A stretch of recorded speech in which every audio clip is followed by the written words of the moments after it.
व्यापारी भगवान शिव का अनन्य भक्त था। उसके पास धन दौलत की कोई कमी नहीं थी, लेकिन उसकी कोई संतान नहीं थी और वह इसी कामना को लेकर रोज भगवान शिव के मंदिर में जाकर दीपक जलाता था। उसके इस भक्तिभाव को देखकर एक दिन माता पार्वती ने भगवान शिव से कहा कि प्रभु, यह व्यापारी आपका अनन्य भक्त है। इसको किसी बात का कष्ट है तो आपको उसे अवश्य दूर करना चाहिए। भगवान शिव बोले कि हे पार्वती, इस व्यापारी के पास पुत्र नहीं है। यह इसी से दुखी रहता है। माता पार्वती कहती हैं कि हे ईश्वर, कृपा करके इसे पुत्र का वरदान दे दीजिए।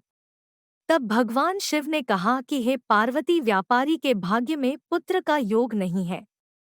ऐसे में अगर इसे पुत्र प्राप्ति का वरदान मिल भी गया तो वह केवल 12 वर्ष की आयु तक ही जीवित रहेगा। यह सुनने के बाद भी माता पार्वती ने कहा कि हे प्रभु, आपको इस व्यापारी को पुत्र का वर देना ही होगा, अन्यथा भक्त क्यों आपकी पूजा करेंगे। माता के बार बार कहने से भगवान शिव ने व्यापारी को पुत्र का वरदान दिया, लेकिन यह भी कहा कि वह केवल 12 वर्ष तक ही जीवित रहेगा। व्यापारी यह सारी बातें सुन रहा था, इसलिए उसे न तो खुशी हुई और न ही दुख। वह पहले की ही तरह भगवान शिव की पूजा अर्चना करता रहा। कुछ समय के बाद व्यापारी के घर एक सुंदर बालक का जन्म हुआ।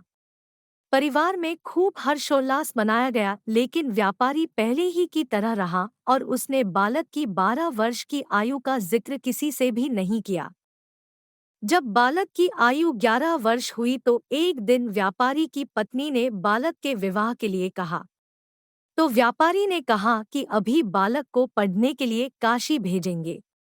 इसके बाद उसने बालक के मामा को बुलाया और कहा कि इसे काशी पढ़ने के लिए ले जाओ और रास्ते में जिस भी स्थान पर रुकना वहां यज्ञ करते और ब्राह्मणों को भोजन कराते हुए आगे बढ़ना। वे इसी तरह करते हुए जा रहे थे कि रास्ते में एक राजकुमारी का विवाह में शामिल हुए। जिससे राजकुमारी का विवाह होना था वह एक आंख से काना था। तो उसके पिता ने जब अति सुंदर व्यापारी के बेटे को देखा तो उनके मन में आया कि क्यों न इसे ही घोड़ी पर बिठाकर शादी के सारे कार्य संपन्न करा लिए जाएं। तो उन्होंने मामा से बात की और कहा कि इसके बदले में वह बहुत धन देंगे और वह भी राजी हो गए। इसके बाद व्यापारी का बेटा विवाह की बेदी पर बैठा और जब विवाह कार्य संपन्न हो गए तो जाने से पहले उसने राजकुमारी की चुनरी के पल्ले पर लिखा कि आपका विवाह तो मेरे साथ हुआ, लेकिन जिस राजकुमार के साथ आपको भेजेंगे वह तो एक आंख से काना है। इसके बाद वह अपने मामा के साथ काशी के लिए चला गया। उधर जब राजकुमारी ने अपनी चुनरी पर यह लिखा हुआ पाया तो उसने राजकुमार के साथ जाने से मना कर दिया। तो राजा ने भी अपनी पुत्री को बारात के साथ विदा नहीं किया। बारात वापस लौट गई। उधर व्यापारी का बेटा अपने मामा के साथ काशी पहुंच गया था। एक दिन जब मामा ने यज्ञ रखा था और भांजा बहुत देर तक बाहर नहीं आया। मामा ने अंदर जाकर देखा तो भांजे के प्राण निकल चुके थे। वह बहुत परेशान हुआ, लेकिन सोचा कि अभी किसी को बताया तो ब्राह्मण चले जाएंगे और यज्ञ का कार्य अधूरा रह जाएगा। जब यज्ञ संपन्न हुआ तो उसी समय शिव पार्वती भी उधर से जा रहे थे। जो मामा के रोने की आवाज सुनकर माता पार्वती ने भगवान शिव से पूछा, हे प्रभु, ये कौन रो रहा है? तभी उन्हें पता चला कि यह तो भगवान शिव के आशीर्वाद से जन्मा व्यापारी का पुत्र है। तब माता पार्वती कहती है कि हे स्वामी, इसे जीवित कर दे, अन्यथा रोते रोते इसके माता पिता के प्राण निकल जाएंगे। तब भगवान शिव ने कहा कि हे पार्वती, इसकी आयु इतनी ही थी। लेकिन पार्वती के बार बार आग्रह करने पर भगवान शिव ने उसे जीवित कर दिया। लड़का ओम नमः शिवाय करते हुए उठा। मामा भांजे दोनों ने ईश्वर को धन्यवाद दिया और अपनी घर की ओर चल पड़े।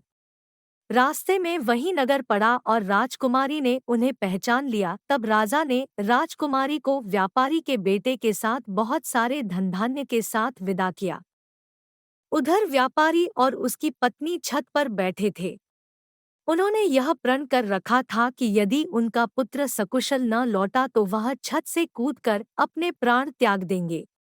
तभी लड़के के मामा ने आकर व्यापारी के बेटे और बहू के आने का समाचार सुनाया और व्यापारी और उसकी पत्नी ने अपने बेटेभू का स्वागत किया। उसी रात व्यापारी को स्वप्न में भगवान शिव ने दर्शन दिया और कहा कि तुम्हारे पूजन से मैं प्रसन्न हुआ। इसी प्रकार जो भी व्यक्ति इस कथा को पढ़ेगा या सुनेगा उसके समस्त दुख दूर हो जाएंगे और मनोवांछित सभी कामनाओं की पूर्ति होगी। दोस्तों, यह कहानी आपको कैसी लगी जरूर बताएं।